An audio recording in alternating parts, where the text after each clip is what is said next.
అవి చాలా పూర్వకాలం నాటి రోజులు.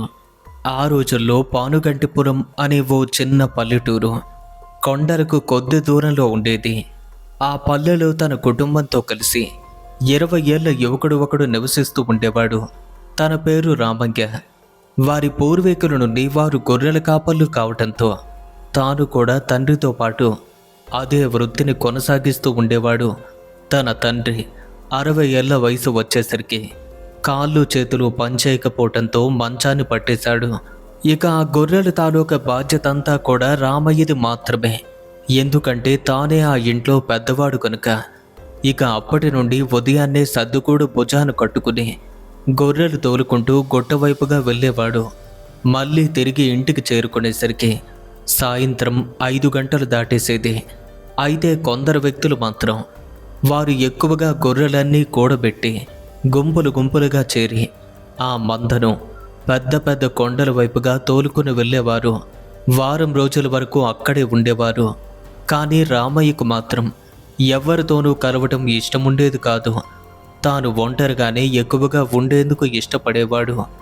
ఇలా కొన్ని రోజులు గడిచేసరికి ప్రతిరోజు ఒకే ప్రదేశానికి తీసుకువెళ్ళటంతో అక్కడ వాటి కడుపు నిండా మేత లేకపోయింది. ఇక కడుపు నిండా మేత లేకపోయేసరికి ఇంటికి చేరుకున్నటువంటి గొర్రెలు చూసి తన తండ్రి రామయ్యతో ఇలా అంటున్నాడు. ఈ మధ్య కడుపు నిండా మేత లేనట్టుగా ఉంది, ఎక్కడికి వెళ్తున్నావో అని అడిగాడు. ఆ గుట్ట గురించి చెప్పాడు రామయ్య. రామయ్య మాటలు విన్నటువంటి తండ్రి, ప్రతిరోజు అక్కడికే వెళ్తే మేతలా దొరుకుతుందిరా, ఓ పంచై, అక్కడికి దగ్గరలోనే 3 చారల గుట్ట ఒకటి ఉంటుంది, అక్కడికి వెళ్ళు, అక్కడ మేపు కూడా చాలా బాగుంటుంది. మనం కూడా ఎన్నోసార్లు అక్కడికి తీసుకువెళ్ళాం కదా, కానీ జాగ్రత్తరా, అక్కడికి దగ్గరలోనే 3 కొమ్మల గుట్ట ఉంటుంది, అక్కడికి మాత్రం పోకు అని హెచ్చరించాడు. నాన్న, ప్రతి ఒక్కరూ కూడా అదే మాట చెప్తూ ఉంటారు. అక్కడ మేపు కూడా బాగా ఎక్కువ. అసలు 3 కొమ్మల గుట్ట మీదకు వెళ్తే ఏమవుతుంది, ఎందుకు దాని గురించి చాలామంది రకరకాలుగా మాట్లాడుతూ ఉంటారు అని అడగ్గా, అసలు విషయం చెప్తే మంచిదని ముందుగానే జాగ్రత్త పడతాడు అని తన తండ్రి ఆ కొడుకుతో ఇలా చెప్పాడు. ఆ గుట్ట పెద్ద ఎత్తుగా అయితే ఉండదు, కానీ గుట్ట నిండుగా పచ్చని మైదానాలు ఉంటాయి. చిన్న చిన్న రాళ్ళ గుట్టలు, పొదల మధ్య పెరిగే పచ్చిక గొర్రెల మేతకు అనుకూలంగానే ఉంటుంది. మధ్యలో తంగేడు, మోదుగ, రేగు, వేప ఈ చెట్లు కూడా అనువుగానే కనిపిస్తాయి. ఇక వాటి మధ్య కూడా పచ్చని పచ్చికలు ఉంటాయి. ఇక వాటి మధ్య నుండి కొండనీటి ప్రవాహం కూడా ఉంటుంది. అందులోనూ ఇలాంటి వర్షాకాలంలో అయితే దాని గురించి ప్రత్యేకంగా చెప్పాల్సిన పనే లేదు. కానీ సూర్యుని యొక్క కాంతి ఉన్నంత వరకే ఇదంతా కూడా ఉంటుంది. ఒకవేళ సూర్యుడు అస్తమించి చీకటి పడిందంటే చాలు, ఆ గుట్ట పైన ఒక్క క్షణం కూడా మనిషి అనేవాడు ఉండలేడు. అందుకే లోపలకు ఎవ్వరూ వెళ్ళరు అని చెప్పగా, అసలు చీకటి పడ్డాక ఏమవుతుందో చెప్పండి అని అడిగాడు. నాకు కూడా అలాంటి అనుభూతి కానీ అనుభవం కానీ ఎప్పుడూ ఎదురు కాలేదు. కారణం ఏంటంటే ఎప్పుడూ కూడా నేను దాటిపోలేదు, దాని దరిదాపుల్లో మాత్రమే వెళ్ళాను. ఆ గుట్ట ఉన్నటువంటి ప్రదేశంలో మనుషులెవ్వరూ కూడా ఉండరు, అంటే నివసించరు. చీకటి పడ్డాక అక్కడి వాతావరణం పూర్తిగా మారిపోతుందట. లేని మనుషులు కూడా సృష్టింపబడతారని, వారి వల్ల మనకు ప్రమాదం ఏర్పడుతుందని ఎప్పుడో మీ తాత నాతో చెప్తూ ఉండేవాడు. మరి ఆ కాలం నాటి మనుషులు ఆ విధంగా చెప్పడంతో మన ఊరి వాళ్ళు మాత్రమే కాదు, ఇంకా వేరే గ్రామాల వాళ్ళు కూడా అక్కడకు వెళ్ళరు. వెళ్ళినా దగ్గర వరకే వెళ్తారు, లోపలకు పోరు. అయినా పూర్వకాలం నుండి పెద్దవాళ్ళు అలా చెప్తూ ఉండేవారు. అందుకే అటువైపు వెళ్ళటానికి ఎవ్వరూ సాహసించరు. ఇక అలా చెప్పగానే బయటకు ఆ మాట చెప్తే తండ్రి ఏమనుకుంటాడు అన్న ఆలోచనతో ఏం మాట్లాడకుండా మనసులోనే అనుకున్నాడు, మన పూర్వీకులు అన్నీ కూడా ఇలాంటి అబద్ధాలు చెప్పారు, ఈ కాలం వాళ్ళను కూడా అలానే చెడగొడుతున్నారు. నేను అటువైపే వెళ్తాను. కొంచెం తొందరగా సూర్యుడు అస్తమించక ముందే గుట్ట నుండి బయటకు వచ్చేస్తాను. మేపు కూడా బాగానే ఉంటుంది, ఎందుకంటే ఎవడు అక్కడ అడుగు పెట్టాడు కదా. అలా మనసులో అనుకున్నాడు. తాను అనుకున్నట్టుగానే మరుసటి రోజు ఉదయాన్నే సద్దికూడు భుజాన కట్టుకుని ఊరు దాటి ముందుగా చారలగుట్ట వద్దకు పోతున్నాడు.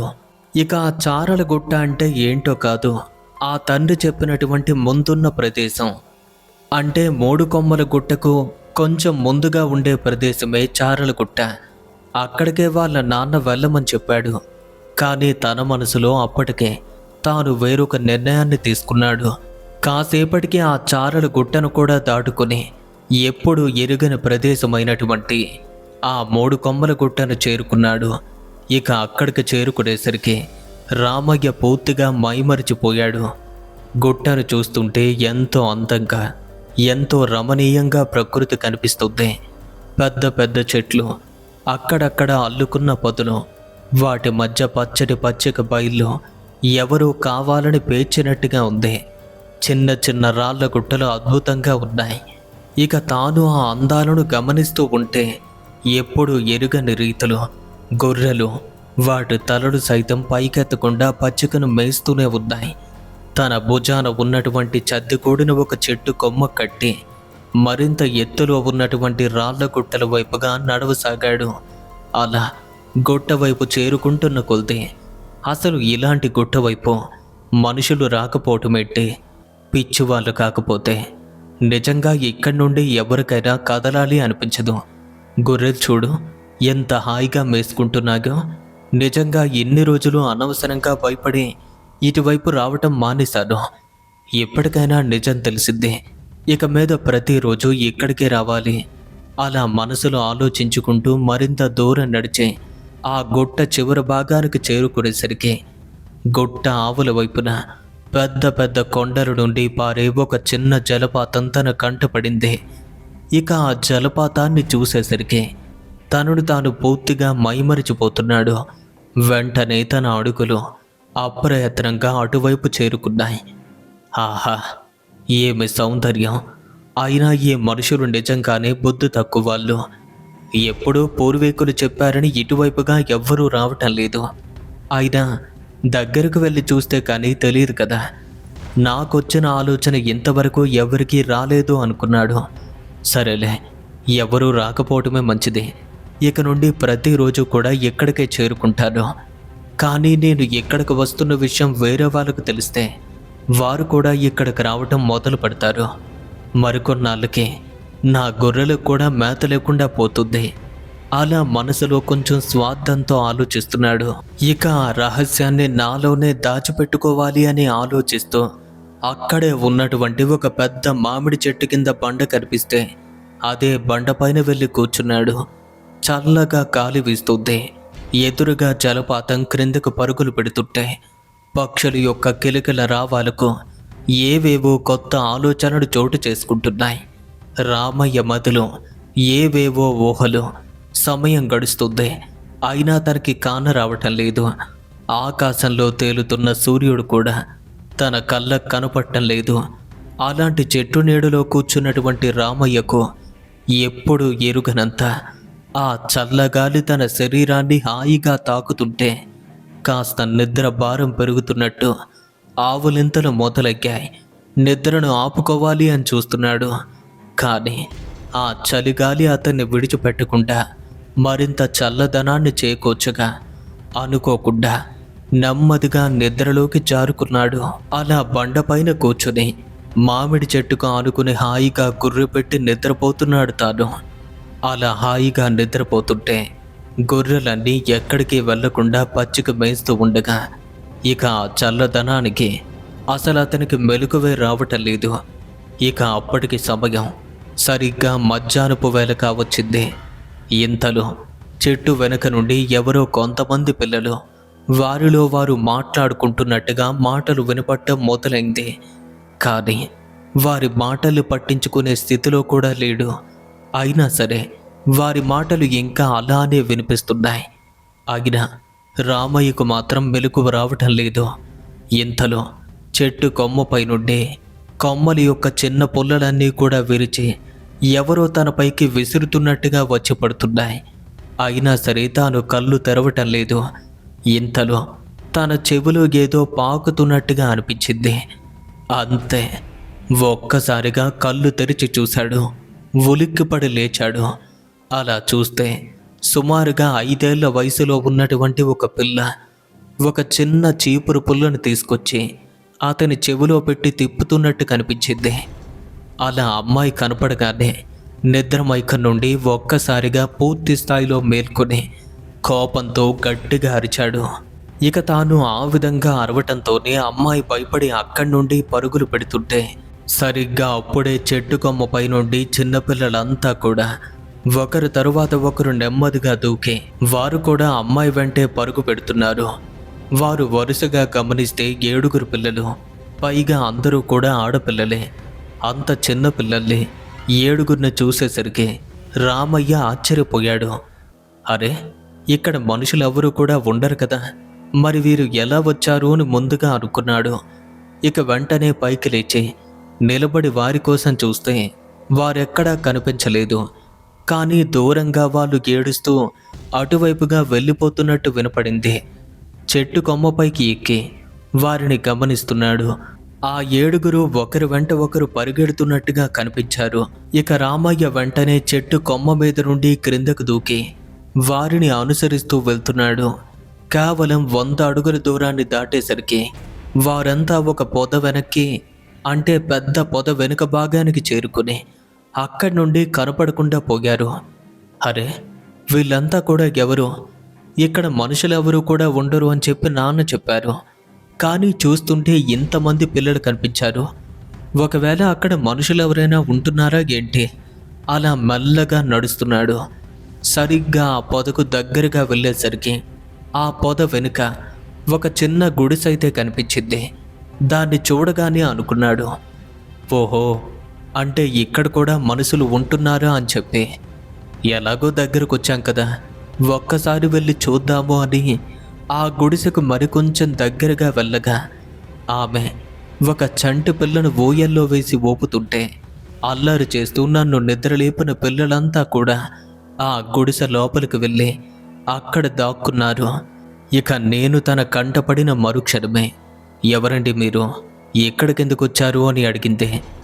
అంటే నేను ఓ గొర్రెలు కాపర్నట్టే, గొర్రెలు కాసుకుంటూ ఇక్కడికి వచ్చాను. నెమ్మదిగా నిద్రలోకి జారుకున్నాను. ఆ పిల్లలు ఎవరో తెలియదు కానీ అల్లరి చేస్తూ నన్ను కూడా నిద్ర లేపారు. నేను లేవగానే నాకు దొరకకుండా ఇక్కడికి వచ్చేశారు. నేను వారి వెంట ఇక్కడికి వచ్చాను అని చెప్పగా, అవునా, అక్కడ నిద్రపోతుంది మీరేనా? ఆ పిల్లలంతా కూడా మా వాళ్ళే అండి. అయినా ఈ గొట్ట వైపు మనుషులెవరూ కూడా రారు. మరి మీరెలా వచ్చారు అనగా, అదేంటలా అంటారు, మీరు కూడా మనుషులే కదండి, మరి మీరుండగా లేనిది మేమొస్తే ఏమైంది? అలా సమాధానం ఇవ్వగా, మేమంటే ఇక్కడ పుట్టు పెరిగిన వాళ్ళమంటే, అడవి తల్లి తప్ప ఇంకేమీ తెలియదు అలా సమాధానమిచ్చింది. ఇలా మేం మాట్లాడుతూ ఉండగా గుడిసెలో దాక్కున్నటువంటి ఒక్కొక్క అమ్మాయి మెల్లగా బయటికి రావటం మొదలుపెట్టారు. వచ్చిన వాళ్ళంతా కూడా సిగ్గుపడుతున్నారు, ఒకరు భయపడుతున్నారు, ఇలా ప్రవర్తిస్తున్నారు. ఇక వారి యొక్క వేషధారణ చూస్తుంటే అడవి బిడ్డల మాదిరిగానే కనిపిస్తున్నారు. ఒక రకంగా ఆమె కూడా అడవి అమ్మాయిలానే ఉంది. ఆ పిల్లలంతా కూడా తన చుట్టూ చేరుకుని నన్ను చూసి నవ్వుకుంటున్నారు. నేను కూడా నవ్వుకున్నాను అనుకోండి. ఇక అంతలోనే తాను మాట్లాడుతూ, ఇంతకీ మీ దేవురండి అని అడిగింది. మాది పానుగంటిపురం అండి అని చెప్పాను. మరి ఎక్కడ నివసిస్తుంది మీరేనా, లేకపోతే ఇంకెవరైనా ఉన్నారా అని అడిగారు. ఇక్కడ ఇంకెవరూ కూడా లేరండి, మేమే ఉంటున్నాము అని చెప్పింది. మరి ఇటువైపు ఎవరూ కూడా రారంట, ఇదంతా కూడా ఒక భయంకరమైన ప్రదేశంగా చెప్తాను. మరి మీరు మాత్రం ఎలా ఉంటున్నారు అని అడిగాను. చెప్పాను కదండి, ఈ ప్రాంతం అంతా కూడా మాకు బాగా అలవాటైంది. అలా సమాధానం ఇచ్చేసరికి అంతవరకు మనసులో ఏదో భయం ఉన్నప్పటికీ వారిని చూడటం, తనతో మాట్లాడడం వల్ల కొంచెం కుదురుపడ్డాడు రామయ్య.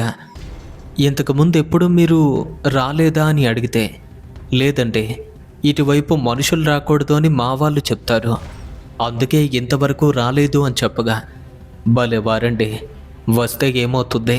నిజం చెప్పాలి అంటే పశువులకు చాలా బాగుంటుంది ఈ ప్రాంతం. పోనీలేండి, ఎవరు రాకపోవటమే మీకు కూడా మంచిదైంది. ఇక ప్రతిరోజు ఇక్కడికి వస్తేనే మంచిది. భయపడాల్సిన పని కూడా లేదు, మేం కూడా ఇక్కడే ఉంటున్నాం కదా అని చెప్పగా, అవునండి, మిమ్మల్ని చూశాక నాకు కూడా అలానే అనిపిస్తుంది, సరే వెళ్తాను మరి అలా చెప్పగానే, సరే అండి, నాకు కూడా చాలా పని ఉంది, రేపు వచ్చేటప్పుడు ఒక్కసారి మా ఇంటి వైపుగా రండి అంతే. అలా రామయ్యకు తనకి మొట్టమొదటిసారి పరిచయం ఏర్పడింది. అయితే ఆ క్షణం రామయ్యకు ఎటువంటి ఆలోచన కూడా లేకపోయింది. ఎందుకంటే తన వయసు చూస్తే చాలా తక్కువ. 7 ఆడపిల్లలు కూడా ఒకే వయసులో ఉన్నారు. పైగా ఇంకో పసిపాపను ఊయల్లో ఊపుతూ కనిపించింది. మరి ఇదంతా కూడా ఎలా సాధ్యమవుతుంది? పైగా ఎవ్వరూ లేని ప్రదేశంలో ఎంతమంది పిల్లలు పెట్టుకుని ఒంటరిగా ఎలా ఉంటుంది? ఇలాంటి ఆలోచన కూడా తనలో లేకపోయింది. బహుశా ఆ ప్రాంతం తాలూకు ప్రభావమేమో. నిజానికి అదే ఈ కథలోపు కొత్త మలుపు తీసుకుంది. ఇక అక్కడి నుండి గొర్రెల మంద వద్దకు చేరుకున్న రామయ్య చెట్టు కట్టి ఉన్నటువంటి చద్ది అన్నాన్ని తినేసి మళ్ళీ అక్కడే కూర్చున్నాడు. ఇక పొద్దు పడమటి వైపుగా వాలిపోతుంటే కంగారుగా గొర్రెలు తోలుకుంటూ ఆ రోజు తొందరగానే అక్కడి నుండి బయటకొచ్చాడు. చీకటి పడకముందే ఇంటికి కూడా చేరుకున్నాడు. గొర్రెలు కూడా నిండుగా కనపడేసరికి తండ్రి కూడా సంతోషించాడు. కానీ తాను అటువైపు వెళ్ళిన విషయం మాత్రం తన తండ్రితో చెప్పలేదు. ఆ రోజు గడిచిందే. మరుసటి రోజు కూడా అదే విధంగా ఆ గుట్టకు గొర్రెలు తోలుకుని వెళ్ళాడు. ఇక అక్కడికి వెళ్ళిన తర్వాత వెంటనే ఆమె ఇంటికి వెళ్ళాలి అనుకున్నాడు. కానీ చిన్నపిల్లలు పెట్టుకుని ఒంటరిగా ఉన్నటువంటి స్త్రీ దగ్గరికి వెళ్ళటం కూడా మంచిది కాదు అనిపించింది. ఎవరైనా చూస్తే చెడుగా అనుకుంటారు అని వెళ్ళకుండా ఆ గుట్ట ప్రాంతం అంతా కూడా తిరుగుతూ అక్కడి అందాలను చూస్తుంటే గొర్రెలు ఒక్క అడుగు కూడా చెదరకుండా హాయిగా మేసుకుంటున్నాయి. అలా చాలాసేపు తిరుగుతూ ఉండటంతో కాళ్ళు నొప్పిగా అనిపించాయి. మళ్ళీ అదే చెట్టు దగ్గరికి చేరుకొని ఆ బండపైన కూర్చున్నాడు. అలా కూర్చొని జలపాతం వైపుగా చూస్తుంటే నిన్నటి రోజు తనతో మాట్లాడినటువంటి ఆ యువకురాలు, అంటే ఆ స్త్రీ జలపాతం వద్ద బట్టలు ఉతుకుతూ కనిపించింది. ఇక అక్కడికి వెళ్ళి కొద్దిసేపు మాట్లాడారు. ఇద్దరూ విడిపోయారు. ఇంతలో భోజన సమయం కావటంతో ఇంటి నుండి తీసుకొచ్చినటువంటి సర్దికూడు తిని మళ్ళీ అక్కడికే వెళ్ళి కూర్చునేసరికి చల్లగాలికి యథావిధిగా నిద్ర ముంచుకు రావటం, తాను అలాగే నిద్రపోవటం కూడా జరిగింది. మెలకు వచ్చేసరికి సూర్యుడు మళ్ళీ పడమటి దిక్కుడు వాలిపోతున్నాడు. కంగారుగా లేచి గొర్రెలు తోలుకుని ఇంటి బాట పట్టాడు. ఇక ఆ రోజు కూడా గొర్రెలు కడుపు నిండా మిగటాన్ని చూసి తండ్రి తొలి రోజులాగే ఇది ఇలానే గొర్రెలు మేపాలి, ఈ మధ్య కడుపు నిండా బాగా తింటున్నాగే అనుకున్నాడు. అలా ఆ రోజు కూడా గడిచింది. ఉదయాన్నే తన తండ్రి మెల్లగా గొర్రెలు దొడ్డి వైపుగా చేరుకుని ఒక్కొక్కటిగా వాటిని లెక్క పెట్టడం మొదలుపెట్టాడు. అయితే వారి వద్ద ఉన్నటువంటి గొర్రెల సంఖ్య మొత్తం 223. కానీ లెక్కిస్తే ఒకటి తక్కువగా ఉన్నట్టు కనిపించింది. ఏమైంది అని కొడుకును పిలిచి అడగ్గా, ఏమో నాకు తెలీదు అని చెప్పాడు. ఒక్కొక్కసారి అలా జరగటం మామూలు అనుకున్నాడు తండ్రి. ఇక ఆ రోజు కూడా రామయ్య అలాగే తోలుకొని ఆ 3 కొమ్ముల గుట్ట వైపుగా వెళ్ళిపోయాడు. అయితే ఆ రోజు ఆమె ఇంటి వైపుగా గొర్రెలు తోలుకెళ్ళాడు. ఇక రామయ్యను చూసి తన 7 పిల్లలు తనతో ఉండాలి అని దగ్గరకొచ్చారు. ఇక వారు రామయ్యతో ఆటలాడుతూ తనకంటే వేగంగా చెట్లు ఎక్కుతూ దిగుతున్నారు. అది చూడగానే తాను ఆశ్చర్యపోయాడు. ఎంత చిన్న పిల్లలు పెద్ద పెద్ద చెట్లు ఎంత సులువుగా ఎక్కుతున్నారు అలా ఆలోచించాడు. అయితే వారు సాధారణంగానే అడవి బిడ్డలు, అందుకే చిన్నప్పటి నుండి కూడా చెట్లు పొట్టలు ఎక్కడం బాగా అలవాటు. అలా అని అనుకున్నాడు తాను. ఇక మిట్ట మధ్యాహ్నం వరకు ఆడుకుని ఆ తరువాత రామయ్య ఆకలి వేయటంతో చద్దికూడు తినటం కోసం చెట్టు వద్దకొచ్చాడు. వెంటనే భోంచేశాడు. మళ్ళీ బండపైన కూర్చున్నాడు. బాగా ఎండ కాయటంతో గొర్రెలు కూడా క్రిందకొచ్చాయి. అలా గొర్రెలు చూస్తూ బండపై కూర్చున్నటువంటి రామయ్యకు హఠాత్తుగా ఓ గొర్రె తలకు పెద్దగా గాయమయ్యి దాని నుండి విపరీతంగా రక్తం కారుతున్నట్టు కనపడింది.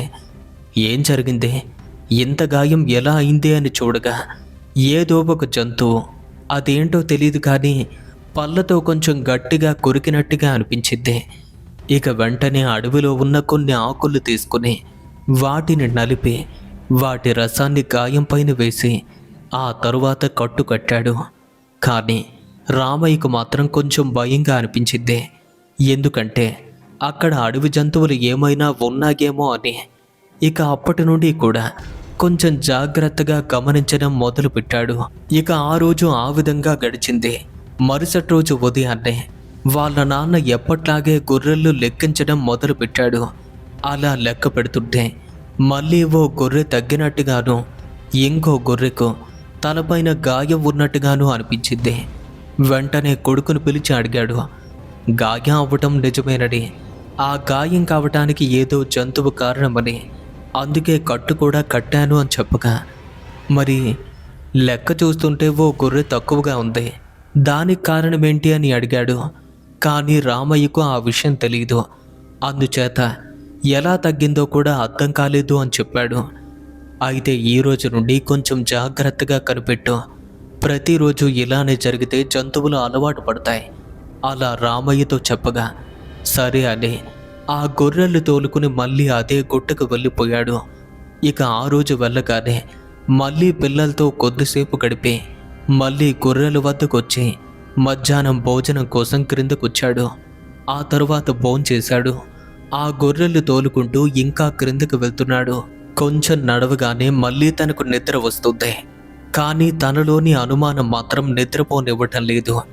ఎందుకంటే మెలకువగా ఉన్నంత వరకు ఏమీ కాదు, కానీ నిద్రపోతున్నప్పుడే ఏదో జరుగుతుందని జాగ్రత్తగా కనిపెట్టడం మొదలుపెట్టాడు. నిద్ర అయితే వస్తుంది కానీ దాన్ని కూడా పట్టించుకోవటం లేదు. ఇక అలా ఉండటం కంటే ఈసారి నేను పడుకున్నట్టుగా నటిస్తాను, ఈలోగా ఏదైనా జరిగితే నాకు అర్థమవుతుంది అని ఆ బండపైన కూర్చొని వెనుక ఉన్న చెట్టుకు ఆనుకుని అలా కళ్ళు మూసి నిద్రపోతున్నట్టుగా నటిస్తున్నాడు. చల్లని గాలి వీస్తుంది. ఎండ కూడా విపరీతంగా ఉంది. కానీ అది వర్షాకాలం కావడంతో పడమటి దిక్కున వర్షపు మేఘాలు కూడా కమ్ముకున్నట్టు ఉంది. అలా కళ్ళు మూసి పడుకున్నట్టుగా నటిస్తున్న రామయ్యకు గొర్రెల మంద నుండి ఓ గొర్రె యొక్క అరుపు చాలా గట్టిగా వినపడింది. మెల్లగా కళ్ళు తెరిచాడు. గొర్రెలన్నీ కూడా తలలు పైకెత్తకుండా హాయిగా మేస్తున్నాయి. మరి అలా అరిచింది ఎక్కడా అని చూసి మొత్తాన్ని గమనిస్తుంటే ఇంతలో తాను కూర్చున్నటువంటి మామిడి చెట్టు వెనుక నుండి ఒక చిన్న శబ్దం వినపడింది. ఉలిక్కిపాటును వెనక్కి తిరిగి చూశాడు. అలా చూసేసరికి 7 పిల్లలు, వారి యొక్క తల్లి అయినటువంటి ఆ స్త్రీ ఓ గొర్రెను భుజాలపైన వేసుకుని వాళ్ళ ఇంటి వైపుగా నడిచి వెళ్ళిపోతుంటే చెట్టు కొమ్మపైన కూర్చున్నటువంటి 7 పిల్లల్లో ఒక అమ్మాయి చెట్టు కొమ్మను పట్టుకుని వేలాడుతుంది. ఇక ఆ అమ్మాయి పైనుండి ఇంకో అమ్మాయి నెమ్మదిగా క్రిందకి దిగుతూ తన కాళ్ళను పట్టుకుని వేలాడుతుంది. ఇక 3వ అమ్మాయి వారిద్దరిపై నుండి క్రిందకి దిగి 2వ అమ్మాయి తాలూకా కాళ్ళు పట్టుకుని ఉంది. ఇలా వరుసగా ఒకరి కాళ్ళు ఒకరు పట్టుకుని 7 కూడా కొమ్మకు వేలాడుతూ ఉంటే ఆ దృశ్యాన్ని చూసినటువంటి నాకు శరీరం అంతా కూడా భయంతో కంపించుకుపోయింది. అసలు వీళ్ళు మనుషులేనా? ఒకరు చెట్టు కొమ్మ పట్టుకుని వేలాడుతుంటే తన కాళ్ళు ఇంకొకరు, ఆమె కాళ్ళు ఇంకొకరు, వరుసగా 7. మామూలు మనుషులకు ఇది వీలు కాదు. వీళ్ళను ఇలాగే విడిచిపెడితే వీళ్ళ తల్లి గొర్రెను భుజాలపైన ఎత్తుకుని హాయిగా వెళ్ళిపోతుంది. కానీ ఈ సమయంలో నేను కంగారు పడకూడదు. ఈ రోజుతో మొత్తానికి 3 గొర్రెల పని అయిపోయింది. కానీ వీళ్ళంతా ఎవరో ఈ రోజే తెలుసుకోవాలి. అలా ఇంకా కళ్ళు మూసి నిద్రపోతున్నట్టుగా నటిస్తుంటే చెట్టు కొమ్మపై నుండి దూకినటువంటి 7 పిల్లలు కూడా గొర్రెను ఎత్తుకుపోతున్నటువంటి వాళ్ళ అమ్మ వైపుగా పరిగెత్తుకు వెళ్ళిపోతున్నారు. ఇక అప్పుడే నేను పైకి లేచి నిలబడ్డాను. వాళ్ళని జాగ్రత్తగా వెంబడిస్తున్నాను. అలా వెళ్ళిపోతున్న వారి కంటపడకుండా ఒక్కొక్క పొద వెనుక నుండి జాగ్రత్తగా నడుస్తూ వారి ఇంటి వెనుక భాగంగా వెళ్తే వారు అప్పటికే ఇంటికి వెళ్ళిపోయారు. ఇక వారంతా కూడా గుడిసె లోపలికి చేరుకుని అక్కడ ఉన్నటువంటి తడికెను కూడా మూసేశారు. ఇక అప్పటికే లోపల నుండి గొర్రె యొక్క మూలుగులైతే వినపడుతున్నాయి. నాకు అర్థమైంది వారు అప్పటికే దాన్ని చంపుతున్నారని. మెల్లగా గుడిసె వెనుక భాగానికి చేరుకుని అక్కడ కిటికీ లాంటి ఒక చిన్న రంధ్రం ఉంటే లోపలికి చూశాను. ఇక ఆ క్షణం అక్కడ దృశ్యాన్ని చూడగానే నా ప్రాణం పోగినంత పనైంది. 7 పిల్లలతో పాటు ఆ తల్లి కూడా ఆ క్షణం మనుషుల్లా కనపడలేదు. అతి భయంకరమైనటువంటి వికృత రూపాల్లోకి మారిపోయారు. వారి శరీరాలు చూడటానికి ఎంతో ఘోరంగా ఉన్నాయి. ఆ పిల్లల యొక్క తల్లి బ్రతికున్నటువంటి గొర్రెను క్రింద పడేసరికి 4 కాళ్ళు కదలకుండా దానిపైన కూర్చొని, అది కదలకుండా దాని కొమ్ములు పట్టి ముందుకు వాలి దాని మెడ కొరికేయటం మొదలుపెట్టింది. అలా గొంతు కొరుకుతుంటే ప్రాణం పోతున్న గొర్రె విపరీతంగా అరుస్తుంది. దాని బాధలో అది ఉంటే తాను మాత్రం ముడిని కొరికి ఆ పక్కకు లాగి పడేసింది. వెంటనే దాని నుండి, అంటే ఆ గొర్రె నుండి వెచ్చటి రక్తం పైకి వస్తుంటే 7 పిల్లలు రక్తాన్ని తాగుతున్నారు. ఇలా వారంతా ఓ గొర్రెను చంపి చర్మం కూడా తీయకుండా ఎవరికి దొరికిన కండన వారు వెంటనే పీక్కు తింటున్నారు. ఆ దృశ్యాన్ని చూస్తుంటే నా గుండె ఆగినంత పనైంది. శరీరం అంతా కూడా ఒక్కటే వణుకు.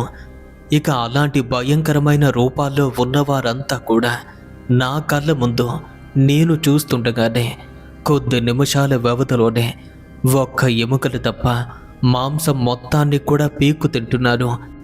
ఇక అప్పటికే సమయం అవుతుంది. దాన్ని తిన్న వెంటనే వారు బయటకొస్తారు. ఆ తర్వాత నన్ను కూడా అలానే చంపుతారు అని వెంటనే అక్కడి నుండి లేచి దూరంగా పరుగులు పెట్టి ఈసారి వాటి మాయ ఎలా ఉంటుందో చూద్దామని ఏమీ తెలియని వాడిలా అంత దూరం నుండి వారిని పిలుస్తూ ఆ ఇంటి వైపుగా వెళ్తుంటే అంతవరకు భయంకరమైన రూపాల్లో ఉండే గొర్రెని తింటున్న వాళ్ళంతా కూడా ఒక్కసారిగా వారి యొక్క రూపాలు మార్చుకుని ఏమీ ఎరుగని అమాయకపు మనుషుల్లా ఇంటి బయటకొచ్చి తనతో మాట్లాడడం మొదలుపెట్టారు. ఇక తన మనసులో భయం ఉన్నప్పటికీ దాన్ని బయట పెట్టకుండా కపటంతో కూడిన మాటలు మాట్లాడుతూ, సరే ఇంకా ఆలస్యమైతే నేను ఇంటికి వెళ్ళేసరికి చీకటి పడుతుంది అలా తనతో చెప్పి అక్కడి నుండి బయటపడే గొర్రెలు తోలుకుని ఇంటికి వెళ్ళిపోయాడు. ఇంటికి చేరుకున్నాడు అన్న మాటే కానీ రేపు ఏం చెయ్యాలా అని చూస్తున్నాడు. చివరికి తనకైతే ఒక ఆలోచన వచ్చింది. తప్పకుండా వాటి అంతు చూడాలని మనసులోనే అనుకుని ఎప్పటిలాగే గుట్టకు ప్రయాణమయ్యాడు. సమయం కోసం తాను ఎదురు చూస్తున్నాడు. అయితే మిట్ట మధ్యాహ్నం సమయం దగ్గర పడుతుంది. ఒంట్లో శక్తి కోసం ముందుగానే సర్దికోడు తిని ఎప్పటిలాగే బండపైకి ఎక్కి నిద్రపోకుండా అవి వచ్చిపోయే మార్గంలో ఉన్నటువంటి ఓ పొద వెనుక దాక్కుని జాగ్రత్తగా మాటు వేసి చూస్తున్నాడు. ఎర్రటి ఎండ కాచే వేళ ఆ గొర్రెలన్నీ కూడా చెట్టు క్రిందకు పోయి హాయిగా నెమ్మరు వేస్తున్నాయి. సమయం దగ్గర పడే కొలిదే మరింత జాగ్రత్త పడుతున్నాడు. సరిగ్గా అప్పుడే వారి మాటలైతే వినిపించాయి. ముందు తల్లి నడుస్తుంటే వరుసగా 7 పిల్లలు నడుచుకుంటూ వస్తున్నారు. ఒళ్ళంతా కూడా సరి చేసుకుంటున్నాడు రామయ్య. వరుసగా నడిచి వస్తున్న వారంతా కూడా తన దగ్గరికే వస్తున్నారు. సరే, తాను దాగి ఉన్న పొద దగ్గరికి ఇంకా చేరుకుంటున్నారు అనేసరికి ఇక అప్పుడు వారి యొక్క ఆకారాలను చూస్తే అవి అప్పటికే వికృతమైనటువంటి రూపాల్లో ఉన్నాయి. నిజానికి ఒంటరిగా ఉన్నటువంటి ఒక వ్యక్తి అలాంటి దృశ్యాన్ని చూడడం అంటే సాహసమే. కానీ రామయ్య మనసులో మాత్రం వీటి ఆట కట్టించాలి అన్న పట్టుదల తనలో మరింత ధైర్యాన్ని పెంచింది. వారంతా కలిసి చెట్టు దగ్గరకు చేరుకున్నారు. చెట్టు వెనుక నుండి రామయ్య నిద్రపోతున్నాడా లేదా అని చూస్తుంటే రామయ్య అక్కడ లేకపోవడంతో ఎక్కడికి వెళ్ళాడు అని ఆ ప్రదేశం అంతా కూడా చూస్తున్నాయి. కానీ వాటికి ఎంతసేపటికి రామయ్య అయితే కనిపించలేదు. ఇక వెంటనే పిల్లలంతా చెట్టుపైకి ఎక్కి అంతా గాలిస్తూ ఉంటే వాడు లేనట్టుగా ఉన్నాడు. త్వరగా వెళ్దాం పదా అని పిల్లలతో సైగ చేస్తుంటే గొర్రెల మంద దగ్గరకు చేరుకున్న వేళ వికారంగా కనిపిస్తే అవి భయపడతాయని మళ్ళీ మానవ రూపాల్ని దాల్చినటువంటి వారు ఒక్కొక్కరుగా మనుషుల్లా మారి ఆ మంద మధ్యలోకి చేరుకుని అమాంతంగా ఓ గొర్రెను పట్టుకుని అరవకుండా నోరు నొక్కు పట్టి 4 కాళ్ళు పట్టి తన భుజాలపైన వేసుకుని, నేను ముందు వెళ్తాను, నా వెనుక మీరంతా కూడా రండి అని సైగ చేస్తూ అలా దారి నుండి నడవసాగింది. ఇక ఆ దృశ్యాన్ని చూస్తున్న రామయ్య వేగంగా శ్వాస తీస్తూ వదిలిపెడుతున్నాడు. మీరే చెప్పండి, అలాంటి ఒక పిశాచ రూపాలు చూడటం మామూలు విషయమా? కాదు కదా. కానీ తన కళ్ళ ముందే అదంతా కూడా జరుగుతుంది. ఇక తనకి భయం ఉన్నప్పటికీ లేని ధైర్యాన్ని కూడగట్టుకుని సిద్ధపడుతుంటే, ఇక తాను పొద ఉన్న దగ్గరికి చేరుకుని వేగంగా అడుగులు వేస్తూ పొదను దాటి వెళ్తున్న వేళ అక్కడే కనిపించకుండా లోపల దాక్కున్న రామయ్య ఓ పులిలాగా లంఘించి వేగంగా ముందుకు దూకి గొర్రెను భుజాలపై తీసుకుపోతున్నటువంటి తన జుట్టు ఒక్క క్షణంలోనే అందుకుని తన చేతిలో ఉన్నటువంటి పదునైన కత్తిని తీసుకుని తన చేతికి అందినటువంటి జుట్టంతా కూడా పరపర కోసేయటం మొదలుపెట్టాడు. ఇదంతా కూడా కొన్ని క్షణాల వ్యవధిలోనే జరిగిపోయింది. అంతే, అలా జుట్టు కొయ్యగానే భుజాలపైన ఉన్నటువంటి గొర్రెను క్రింద పడేసి వికారమైనటువంటి గొంతుతో గట్టిగా రోదించడం మొదలుపెట్టింది. ఆ ఏడుపు వినగానే తన తల్లికి ఏమైందని మిగతా వారంతా కూడా అక్కడికొచ్చారు. ఆ క్షణం చూస్తుంటే వారి భయం అసలు అంతా ఇంతా కాదు. రామయ్య వెంటనే కోసిన జుట్టును తన మొలతాడుకు చుట్టుకున్నాడు. ఇక వారంతా కూడా అతని కాళ్ళపైన పడిపోగి, మేం తప్పు చేశాం, క్షమించి విడిచిపెట్టండి, మా అమ్మ జుట్టును తిరిగిచ్చేయండి అని బ్రతిమాలుకుంటున్నారు. కానీ రామయ్య ఒక్క క్షణం కూడా ఆలస్యం చేయకుండా వెనక్కి తిరిగి చూడకుండానే చెట్టు వద్దకు వెళ్ళాడు. అవి కూడా రామయ్య వెంట పడుతూనే ఉన్నాయి. కానీ తాను మాత్రం వెనుతిరిగి చూడటం లేదు. ఎండ ఇంకా మిగిలి ఉండగానే గొర్రెలు అక్కడి నుండి తోలుకు రావటం మొదలుపెట్టాడు. వారంతా కూడా నడిచి వస్తూ జుట్టివ్వు అని బ్రతిమాలుతున్నారు. కానీ తాను మాత్రం ఊరి పొలిమేర దాటే వరకు వెనుతిరిగి చూడలేదు. వాటికి సమాధానం ఇవ్వకుండా వచ్చి ఊరి పొలిమేరలో అడుగుపెట్టాక ఆ క్షణం ఆ తల్లి భూతంతో మాట్లాడడం మొదలుపెట్టాడు. నీ జుట్టు ఇప్పుడు కాదు కదా, 100 ఏళ్ళు గడిచినా సరే ఇచ్చే ప్రసక్తే లేదు. అయినా ఎన్నాళ్ళని మనుషుల్లాగా రూపించి ఇటువంటి జంతువుల ప్రాణాలు తీసుకుంటాం. ఒకవేళ నీ జుట్టు నీకు ఇస్తే మళ్ళీ ఇలానే చేస్తాం. తెలిసి ఇవ్వటం ఎందుకు, ప్రమాదంలో పడ్డం ఎందుకు? ఎప్పుడో మా తాతగారు చెప్పిన కథలు ఇలాంటివి ఎన్నో విని మరీ పెరిగాను. ఒకవేళ నీ జుట్టు కనుక నీ చేతికి అందితే వెంటనే నన్ను చంపేస్తావు, నీ పగ తీర్చుకుంటావు అనగా, అలాంటి పని చేయను, నా దారి నేను వెళ్ళిపోతాను అంటుంది. మిమ్మల్ని చూడగానే నాకు ముందుగానే అనుమానం వచ్చింది. కానీ మీ రూపాలు చూసి నేను కూడా మోసపోయాను. నన్నే మోసం చేస్తావా?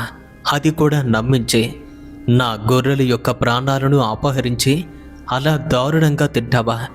ఈ రోజు నుండి నా దగ్గర మీరు బానిసలుగా ఉండాలి, లేదంటే వెంటనే అగ్గిలో జుట్టు పడేస్తాను, బూడిదగా మార్చేస్తాను అనగా తల్లి భూతం వెంటనే అతని కాళ్ళపైన పడి, చచ్చే వరకు మీకంతా మేము సేవకులుగా ఉంటాం, కానీ నువ్వు అన్నంత పని మాత్రం చెయ్యి మాకు అని భయపడుతూ ప్రమాణం చేసింది. సరే అని తన గొర్రెలు తోలుకుని ఇంటికొచ్చేశాడు. ఇక ఆ భూతాలు కేవలం తనకి మాత్రమే కనిపిస్తున్నాయి. ఇంటికి వెళ్ళేసరికి రామయ్య తండ్రి ఇంత తొందరగా వచ్చావేంటి అని అడిగారు. ఇక అప్పుడు రామయ్య తన తండ్రితో అసలు విషయాన్ని చెప్పి, నీ ఇష్టం, వీటి చేత ఏ పని చేస్తావో చేయించుకో, కాళ్ళు పట్టే నుండి స్నానం చేసే వరకు, వంట వండి వాచే వరకు ఎలాంటి పనైనా చెప్తే చేస్తూనే ఉంటాయి. 1 కాదు 2 కాదు, మొత్తం 8. రాత్రి వేళల్లో మాత్రమే మీ కంటికి కనిపిస్తాయి, పగటి వేళల్లో నాకు తప్ప మీకెవ్వరికీ కనిపించవు అంటుంటే నీకేమైనా బుద్ధుందా? పోయి భూతాలు తెచ్చి ఇంట్లో పెట్టుకుంటావా? ఎవరు నేర్పారా నీకు ఇవన్నీ కూడా? నాన్న, ఇదేమీ ఎవరో చెప్పిన విద్య కాదు, తంత్రము కాదు. తాత చెప్పిన కథలు విని వీటిని ఈ విధంగా బంధించారు. దీని జుట్టు మన దగ్గర ఉన్నన్ని రోజులు ఇవి మనకు పూర్తిగా బానిసలు. దీంతో పాటు దీని పిల్లలు కూడా ఇంట్లోనే ఉండాలి. అన్నీ కలిసి మన పనులు చెప్పినట్టుగానే చెయ్యాలి అనగా, వీటిని బంధించడం నీకు ఎలా సాధ్యమైంది అనగా, అక్కడ జరిగినటువంటి సంఘటన మొత్తాన్ని కూడా పూసగుచ్చినట్టుగా వివరించాడు. చివరికి రామయ్య తండ్రి కూడా తన కొడుకు యొక్క ధైర్యాన్ని మెచ్చుకొని, ఈ రోజుతో 3 కొమ్ముల గుట్టలో ఉన్నటువంటి భయాన్ని తొలగించే ప్రజలకు విముక్తిని కలిగించా. పూర్వకాలం నుండి ఎంతోమందిని ఇవి పొట్టను పెట్టుకున్నాయి. ఈ విషయం చెప్తే నువ్వు భయపడతావని నేను కూడా ఎప్పుడు చెప్పలేదు. చివరికి నీ చేత చిక్కాయి. వీటి చేత గొడ్డు చాకరీ చేయించు, ఇక మనం ఏ పని ముట్టుకోవలసిన పనే లేదు అనగా ఒక్కసారిగా తండ్రి ముఖం దిగ్గాలుగా మారిపోయింది. ఏమైంది అని రామయ్య అడగ్గా, ఎన్నాళ్ళైనా సరే మనం చెప్పినట్టుగానే చేస్తాయి, కానీ వాటి చుట్టూ వాటి చేతికి అందాక మన ప్రాణాలు హరించుకుపోతాయి. మరి ఎన్నాళ్ళు ఈ జుట్టు మన దగ్గరే ఉంచుకుంటామో అని అడిగారు. జీవితకాలం ఈ జుట్టు నా దగ్గర ఉంటుంది, మీరు భయపడొద్దు అని. ఇక ఆ రోజు నుండి కూడా పగలంతా ఏమీ చెయ్యలేక ఓ గదిలో పడి ఉండేవి. రాత్రైతే చాలు, అంటే చీకటి పడ్డ తరువాత మనుషుల్లా పనిచేయటం మొదలుపెట్టేవి. కొన్నాళ్ళ వరకు ఈ విషయం ఊళ్ళో ఎవరికీ తెలీదు. కానీ రాత్రి వేళల్లో వారి ఇళ్లల్లో పనులు ఆ భూతాలు మనుషుల్లా మారి చేయటంతో కొన్నాళ్ళకి అందరికీ తెలిసిపోయింది. అప్పుడు ఊరంతా కూడా అతని ధైర్యాన్ని మెచ్చుకున్నారు. ఇక రామయ్య మాత్రం ఇంట్లో పని మాత్రమే కాదు, తనకు ఇష్టమైన వారి ఇళ్లల్లో పనులు కూడా ఆ భూతాలతో చేయించేవాడు. చివరికి ఎలా అయిపోయింది అంటే వృద్ధులకు సేవ చేయించేవాడు. రాత్రి వేళల్లో పొలం పనులు చేయరాని చాకరీ చేయిస్తూ వాటికి నరకం అంటే ఏంటో రుచి చూపించాడు. తనకు పెళ్ళయింది, సంతానం కలిగింది. ఆ పిల్లలు కూడా పెరిగి పెద్దవాళ్ళయ్యారు. వారికి వివాహాలు జరిగి సంతాన ఉత్పత్తి జరిగిన వరకు కూడా వాటి చేత గొడ్డు చాకరీ చేయిస్తూనే ఉన్నాడు. ఇక అప్పటికి రామయ్య తల్లి తండ్రి ఇద్దరూ చనిపోయారు. మరికొన్నాళ్ళకి రామయ్య కూడా పెద్దవాడైపోయాడు, అంటే వృద్ధుడిగా మారాడు. కానీ తన కొడుకు కోడలు అంతా కూడా ఆ భూతాలతో పని చేయించుకుంటున్నారు. మరికొంతకాలానికి రామయ్య కూడా మంచం పట్టాడు. ఇక అప్పటికే ఊరిలో ఒక సమస్య ఉండేది. ఊరి ఎగువన ఒక పెద్ద చెరువు. వర్షాకాలంలో చెరువు గండి కొట్టి ఊరంతా కూడా మునిగిపోయేది. ఇక ఆ కారణంతో వర్షాకాలంలో అక్కడ ఉండేందుకు ఎవ్వరూ సాహసించేవారు కాదు. ఈ సమస్య తరతరాలుగా అక్కడ ఉండటాన్ని గమనించినటువంటి రామయ్య ఊరందరినీ కూడా ఇంటికి పిలిపించే, నేను 1 వారం రోజుల్లో చనిపోబోతున్నాను, కానీ నా ప్రాణం పోయే ముందు కూడా మీ అందరికీ ఉపకారం చేస్తాను.